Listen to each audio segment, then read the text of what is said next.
오늘 우리에게 주시는 하나님의 말씀은 열왕기하 23장 21절에서 25절까지의 말씀입니다.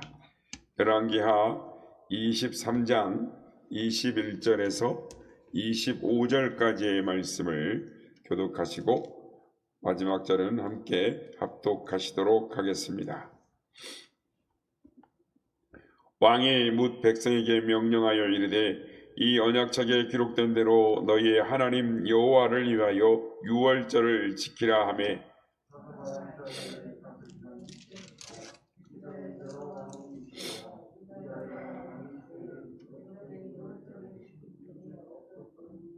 요시야 왕 18째 해에 예루살렘에서 여호와 앞에 이 유월절을 지켰더라.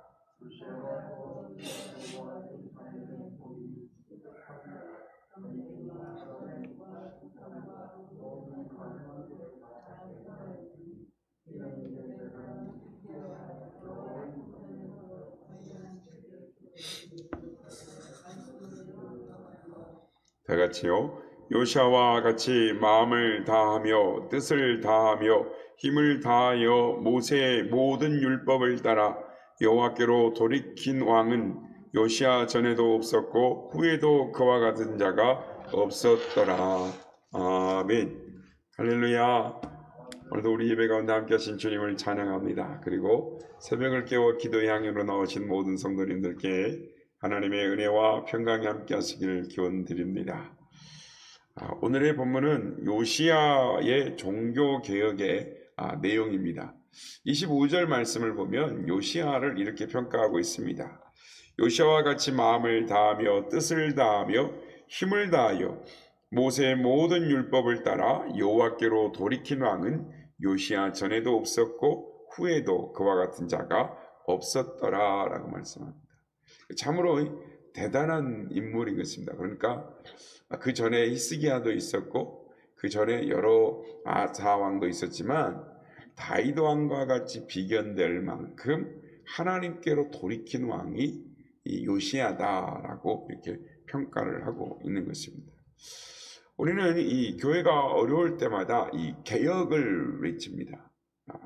특별히 요즘같이 코로나와 같은 어려운 시국에 있을 때에 그리고 나라가 힘들고 어려울 때에 개혁, 신앙의 개혁, 종교 개혁을 외칩니다. 그러나 많은 사람들이 종교 개혁을 이야기하고 교회가 변화되어야 된다.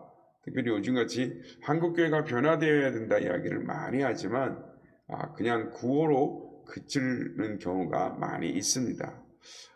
이스라엘 유다의 때에도 이렇게 계속 우리가 변해야 된다.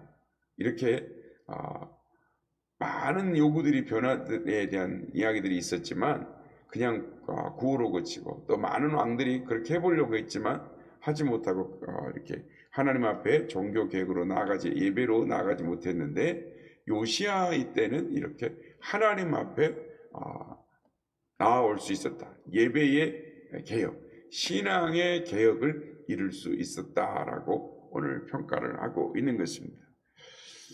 오늘 이 시간에는 이 요시야의 종교 개혁을 보면서 어떻게 이런 영적인 개혁, 신앙의 개혁을 이룰 수가 있었는가를 살펴보므로 우리의 신앙을 점검하기를 원합니다. 그렇다면 영적인 개혁은 어떻게 일어나는 것일까요? 첫째, 기도를 통해서 일어나는 것입니다. 열왕기하 22장 3절 말씀에 보면 요시야 왕이 즉위한 지 18째 되던 해에 사반을 보내어서 대제사장에게 hil기야에게 보내어 성전을 수리하게 합니다. 그러니까 이 종교개혁운동, 신앙개혁운동은 성전을 수리하다가 일어난 것입니다. 그러니까 22장 우리가 지난 시간에 봤습니다마는 그들이 얼마나 열심히 또 일을 하고 성실했던지 그들 손에 맡긴 은을 회개할 필요가 없었다라고 합니다. 그러니까 그들은 지극히 하나님을 사랑하는 자들이요 하나님의 성전을 사랑하는 자들이었습니다. 우리도 하나님의 성전을 사랑해야겠습니다. 아니 우리 안에 있는 성전을 수리해야겠습니다. 성전은 기도하는 곳이기 때문입니다. 이사야서 56장 7절에 보면 내가 곧 그들을 나의 성산으로 인도하며 기도하는 내 집에서 그들을 기쁘게 할 것이며 그들의 번제와 희생을 나의 제단에서 기꺼이 받게 되리니 이는 내 집은 만민이 기도하는 집이라 일컬음을 받게 될 것임이니라 라고 말씀을 하는 것입니다. 그렇습니다. 예배의 개혁, 신앙의 개혁, 종교 개혁은 기도가 회복되는 것에서부터 시작이 되는 것입니다. 예수님께서도 요한복음 2장 16절에 보면 내 아버지의 집으로 장사하는 집을 만들지 말라. 내 집은 기도하는 집이라 하였거늘 너희가 강도의 구려를 만들었도다라고 책망하시는 내용이 나옵니다. 그래서 예수님께서 얼마나 기도를 강조하셨냐면 부활하신 후에 승천하시기 전에 사도행전 1장 4절에 보면 사도와 함께 모이사 그들에게 분부하여 이르시되 예루살렘을 떠나지 말고 내게서 들은 바 아버지께서 약속하신 것을 기다리라, 기도하며 기다리라 라고 말씀. 그래서 사도행전 1장 13절 14절에 보면 그들이 들어가 유하는 다락방으로 올라가 더불어서 마음을 같이하여 오로지 기도하기에 힘쓰니라. 옛날 개혁성경에 보면 전혀 기도하기에 힘쓰니라. 오직 기도에 몰두하고 하나님의 음성을, 약속을 기다리며 기도했다라는 것입니다. 그들은 예수님이 말씀하신 대로 예수님의 말씀에 따라서 모여서 기도하고 찬송하고 하나님 앞에 더욱 기도했다라는 것입니다. 그럴 때 오순절 성령 강림의 역사가 일어난 것입니다. 그렇습니다. 기도할 때에 예배의 회복이 일어나고 기도할 때에 신앙 개혁이 일어나는 것입니다. 여러분, 신앙 개혁은 엘리야가 이스라엘 12지파를 수요를 세고 12도를 택하고 하나님 앞에 제단을 쌓고 기도할 때 하늘에서 불이 내려온 것처럼 우리도 우리의 무너졌 영적인 제단을 쌓을 때에 우리의 기도의 제단을 하나님 바로 쌓을 때에 신앙의 개혁은 일어나는 것입니다. 한국교회 문제를 이야기합니다. 새해가 밝았습니다. 우리가 어제 설 명절을 보냈는데 어떤 이야기 우리가 마음에 소원을 품고 있을까? 예전에는 이런 신년이 되고 또 설 명절기가 되면 기도원에 또 사람들이 교회에 기도실에 하나님 앞에 기도하는 사람들이 많았습니다. 그러나 요즘은 기도하는 것을 찾아보기가 참 어려운 것 같습니다. 그렇습니다. 신앙의 개혁, 예배의 개혁, 종교 개혁은 기도하는 자리로 나아가는 것입니다. 하나님이 우리에게 어려움을 주고 나라의 힘듦을 볼 때 이것은 하나님께서 우리에게 기도하라라는 사인이시고 기도의 채찍인 것입니다. 우리가 기도하지 않을 때에 더 힘들고 더 어려운 일을 만날 수가 있는 것입니다. 그러므로 힘들고 어려운 일이 있을 때 이건 하나님이 나에게 기도하라는 사인이구나. 하나님이 나에게 더 기도의 제단을 쌓음으로 말미암아 하나님이 주시는 은혜를 사모하라고 하시는 거구나. 우리는 깨달을 수 있어야 하는 것입니다.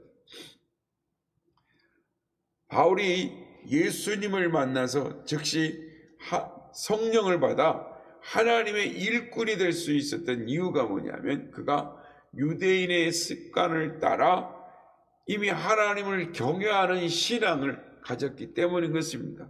뿐만 아니라 백부장 고넬료도 예수님만 몰랐지 사도행전 9장에 보면 그가 경건하여 온 지방과 더불어 하나님을 경외하며 백성을 많이 구제하고 항상 하나님께 기도하게 힘썼더라라고 말씀합니다. 그렇습니다. 바울이나 고넬료나 기도하는 사람이었습니다. 그들이 그러한 사람들이었기에 예수님의 복음을 받아들이는 순간 성령이 임하여 변화될 수 있었습니다. 그렇습니다. 엎드리는 무릎이 없이는 개혁이 있을 수가 없는 것입니다. 근본이 변화되어야 되기 때문입니다. 우리의 삶 가운데 변화되기를 원한다면 먼저 하나님 앞에 영적인 재단, 기도의 재단을 온전히 쌓으셔서 하나님이 예비하신 은혜의 길로 나아가는 우리 모두가 되시길 예수님의 이름으로 축복합니다. 두 번째, 진정한 신앙의 개혁은 어디서부터 일어나느냐? 성경에서부터 일어나는 것입니다. 열왕기하 22장 8절에서 11절에 보면 hil기야가 서기관 사반에게 성경책을 주고 또 사반이 왕 앞에서 성경책을 읽을 때 성경을 읽던 소리를 듣고 요시야 왕이 그 율법책을 들음으로 옷을 찢습니다. 이것이 요시야의 종교 개혁이 일어난 배경인 것입니다. 성전을 수리하다가 율법책을 발견했는데 당시 성경은 양피지 성경, 두루마리 성경이었어요. 그러니까 성경이 전체를 다 갖고 있기 참 어려웠어요. 그 성경에 보면 아하스 왕 같은 경우도 두루마리를 겨울 성전에서 이렇게 잘라가지고 다 불에 태웠다라는 기록이 있습니다. 그렇지만 성경 전체를 다 가질 수는 없는데 부분적으로 가지고 있는데 성전에서 발견된 율법책에 제사며 절기며 교훈이며 당시 율법책에서 발견되지 못했던 그 모든 하나님의 말씀들이 소상히 다 기록되어 있는 것입니다. 그 율법을 사반이 읽을 때에 요시야는 그 성경, 그동안 우리가 얼마나 하나님을 엉터리로 믿어왔고 하나님 보시기에 얼마나 악한 일을 해왔는지를 깨닫게 되었던 것입니다. 그 결과 오늘 우리가 읽은 본문 21절부터 25절의 내용이 나오는 것입니다. 유월절을 지키게 되고 가증한 것들, 점쟁이와 드라빔과 우상의 모든 것들을 다 제거하고 마음을 다하며 뜻을 다하며 힘을 다하여 하나님을 섬기는 백성이 되도록 만들었던 것입니다. 그런데 이전에도 요시야 왕 같은 자가 없었고 이후에도 요시야 왕 같은 자가 없었다. 이 개혁은, 진정한 개혁은 성경에서부터 비롯된 것입니다. 그러므로 우리의 삶에 변화가 일어나기를 원하고 하나님 앞에 가까이 나아가기를 원한다면 성경을 하나님의 말씀으로 인정하고 말씀을 매일매일 읽어야 하는 거예요. 말씀을 곁에 두고 그 말씀을 묵상할 때 오늘도 우리 안에 놀라운 변화가 일어나고 하나님의 축복의 역사가 일어나는 것입니다. 여러분, 중세기의 타락은 성경을 읽지 않은 데서 있습니다. 종교개혁자 마틴 루터가 당시 로마 가톨릭에 부패한 것을 면죄부를 대량으로 판매하는 것을 보고 그의 오류를 지적하고 1517년 10월 31일 비텐베르크 성당에 95개조 반박문을 제시할 때도 그 일이 일어난 이유는 성경의 무지에서 일어난, 그래서 루터가 주장한 게 뭐냐면 오직 은혜로, 오직 믿음으로, 오직 성경으로, 성경 말씀을 읽어야 되는 거예요.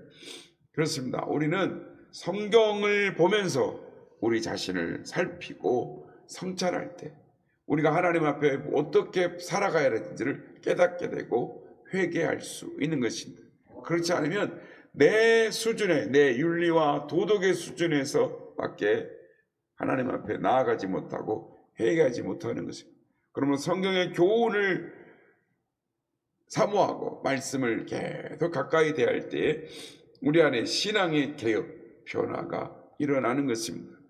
그렇습니다. 신앙의 개혁은 성경을 읽는 것으로부터 시작되는 것입니다. 성경을 읽을 때 예수 그리스도를 재발견하고 하나님의 복음을 재발견할 때에 오늘도 하나님의 놀라운 영적 개혁, 신앙의 개혁으로 나아갈 수가 있는 것입니다. 그러므로 하나님의 말씀을 가까이 하는 우리 모두가 되시길 바랍니다. 우리가 어제 설날이었습니다. 이제 또 새롭게 뭔가 하나님이 우리에게 일하시기를 원하고 우리가 변화되기를 원한다면 우리의 무너졌던 영적인 재단을 다시 일으켜 세워야 하는 것입니다. 기도의 재단을 일으켜야 하는 것입니다. 말씀의 재단을 일으켜 세워야 하는 그럴 때에 오늘도 우리에게 허락하신 2023년을 승리하며 하나님의 축복 가운데 나아가는 우리 모두가 다 될 줄로 믿습니다. 하나님은 기도의 제단, 신앙을 회복하여 하나님께 영광 돌리는 우리 모두가 다 되시기를 예수님의 이름으로 축복합니다.